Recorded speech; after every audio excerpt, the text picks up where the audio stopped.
చాలా కాలం క్రితం దేవతలు మరియు రాక్షసులు అమృతం కోసం సముద్రాన్ని మదించారు. ఈ మహత్తర సంఘటనను సముద్రమథనం అంటారు. అనేక కష్టాల తర్వాత అమృతం వెలుగు చూసింది.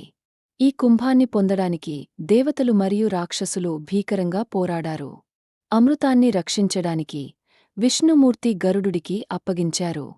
గరుడుడు దాన్ని పట్టుకుని ఆకాశంలో విహరిస్తూ రాక్షసుల నుండి దాన్ని కాపాడాడు. అమృతపు 4 బిందువులు ప్రయాగ్రాజ్, హరిద్వార్, ఉజ్జయిని మరియు నాసిక్ నగరాలలో పడ్డాయి. ఈ ప్రదేశాలు పవిత్రంగా మారాయి. ప్రతి 12 సంవత్సరాలకు కోట్లాది మంది భక్తులు పవిత్ర నదుల తీరాలకు చేరతారు.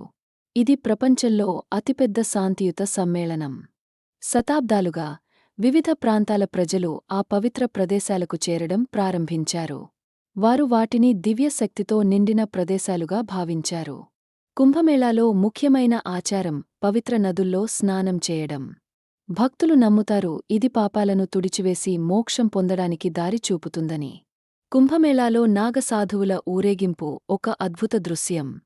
వీరు భౌతిక జీవితం త్యజించి ఆధ్యాత్మికతకు అంకితం చేసిన సాధువులు. కుంభమేళాలో ప్రసిద్ధ సన్యాసులు మరియు ఆధ్యాత్మిక గురువులు శాంతి, జ్ఞానం, భక్తిని ప్రసారం చేస్తూ అద్భుతమైన ఉపన్యాసాలు ఇస్తారు. కుంభమేళా ఐక్యత మరియు సామరస్యానికి చిహ్నం.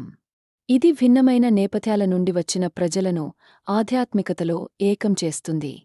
దీపాలు వెలిగించడం, మంత్రాలను జపించడం వంటి ఆచారాలు కుంభమేళాలో ముఖ్యమైన భాగాలు. సూర్యుడు అస్తమించిన తరువాత కూడా భక్తి ఆరతుల రూపంలో కొనసాగుతుంది. కుంభమేళా ముగిసిన తరువాత భక్తులు భక్తి నిండిన హృదయాలతో మరియు ఆధ్యాత్మిక జ్ఞాపకాలతో వెళ్తారు. తదుపరి కుంభమేళా కోసం వారు వేచి చూస్తారు.